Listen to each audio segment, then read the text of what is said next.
محمد أوبلو والحكم ربيع منير مبروك. إذا على بركة الله أعطيت الانطلاقة من جانب فريق الرجاء البيضاوي. فرصة محاولة فريق الرجاء البيضاوي بداية قوية وتمريرة في العمق. نشاهدوا الآن كان خروج نادي المياغري وكان بقليل من الحظ أحد لاعبي فريق الرجاء. نشاهدوا لأنه اللي كان متقدم ياسين الصالحي يمكن نقول بأنه ضيع فرصة حقيقية على فريق الرجاء البيضاوي وأحسن مشاركة في الديربيات.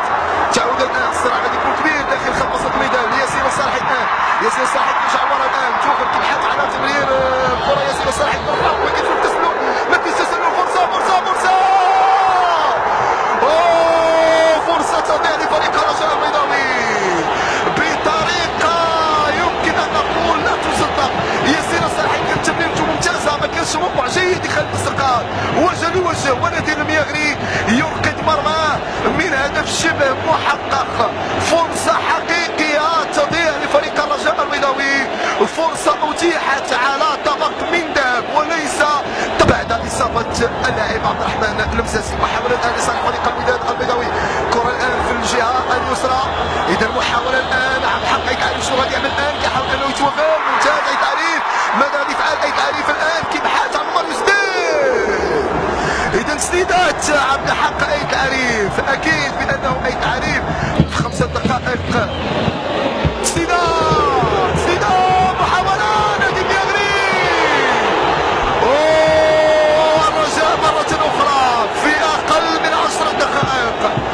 فرص شبه حقيقية للتسجيل إن لم نقل حقيقية، ونادي المياغري يسرق الأضواء ويخطف كل التألق من لاعبي الرجاء والوداد خلال هذه الدقائق.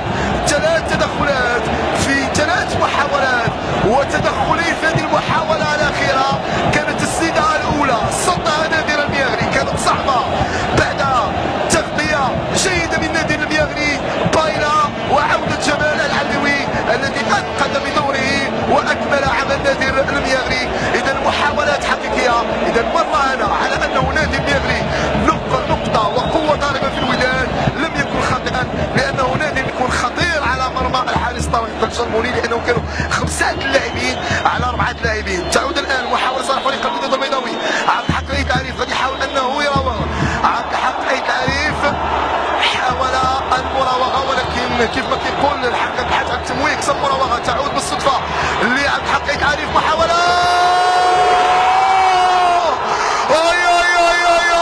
ضد مجرى المقابلة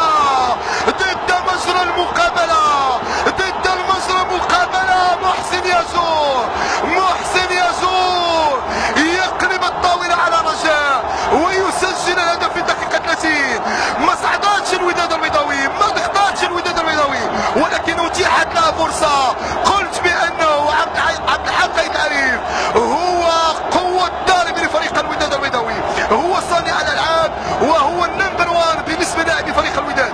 نشاهد كانت بالخطأ من يوسف الخضر، خطأ فادح ليوسف الخضر لإهداء الكرة لعبد الحق أي تعريف. عرف كيفاش أنه يتعامل مع هذه المحاولة ويهدي الكرة على طبق من ذهب لمحسن يزور. محسن يزور يركن الكرة في شباك طارق الجرموني، ولكن العمل الكبير صنعه عبد الحق أي تعريف بمساعدة ليونس بالخضر. إذا يونس بالخضر يقدم هدية للوداد والهدية ردها الوداد بأحسن منها وسجل الهدف محسن يزور. وللمصادفة والكرة الآن لصالح فريق الوداد البيضاوي. تعود لمحسن يزور مسجل الهدف. محسن يزور يسدد لكن بعيدة عن الحارس طارق الجرموني. إذا سنعيش اللحظات الأخيرة لنهاية الجولة الأولى. كمقطع الرجاء ضغطت، خالد السقاط يسدد، تدخل ممتاز لطارق الجرموني، التدخل ممتاز لطارق الجرموني. بالمناسبة أيضا كيدخل في خانة لاعبين اللي حملوا قميص الناديين. فطارق الجرموني في فترة سابقة حمل قميص الوداد قبل أن يذهب للجيش الملكي على أن يعود ليحمل قميص الرجاء البيضاوي. اللاعبين. نتابع الان ضربة خطأ حسن طيار،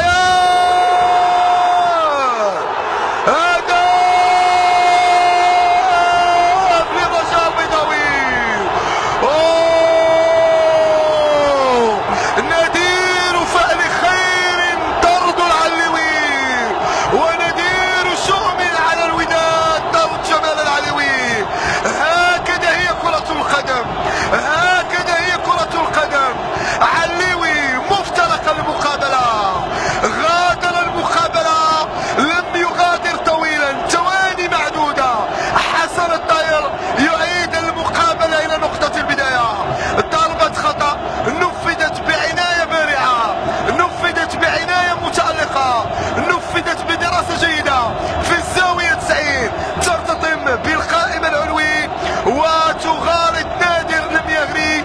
والهدف الأول هدف التعادل. إذن الوداد ب10 لاعبين، طرد العلوي وتلقت الهدف في ثواني معدودة. إذن متغير هذه المقابلة هو هدف اللاعب الطاير. تعود الآن ضغط لصالح فريق الرجاء البيضاوي. بايلا الآن في اتجاه محسن متولي، الآن الآية معكوسة، والرجاء قلبت مرة أخرى الطاولة على الوداد وسجلت هدف التعادل.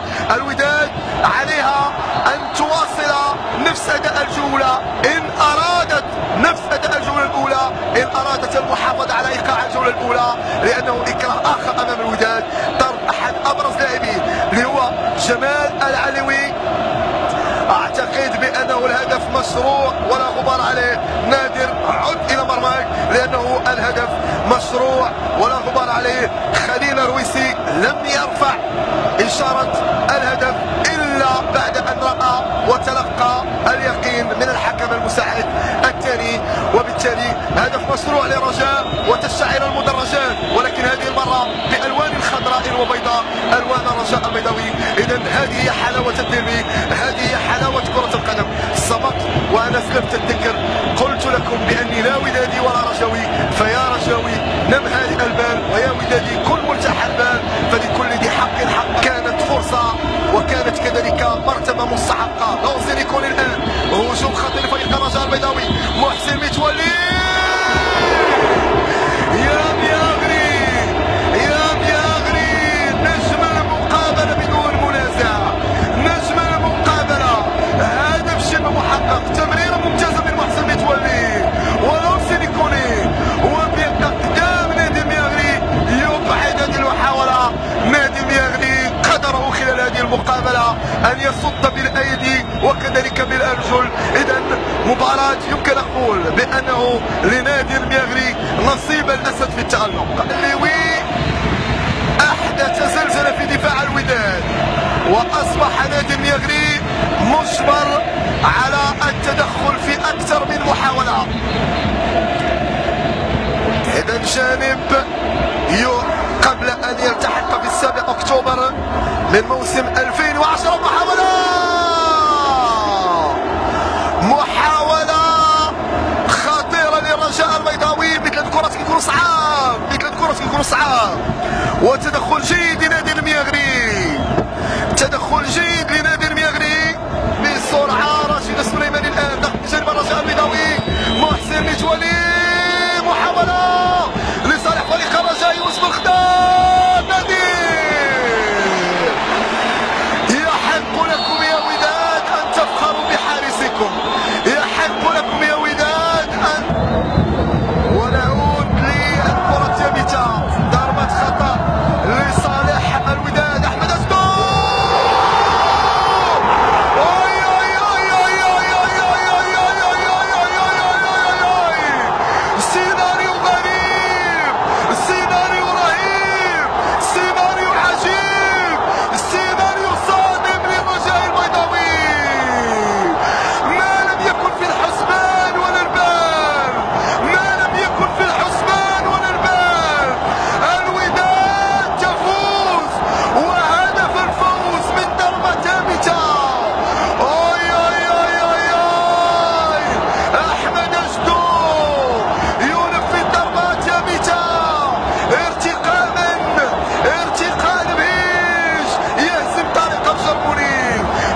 المقابله، خصوصا بعد طرد مؤثر جمال علي.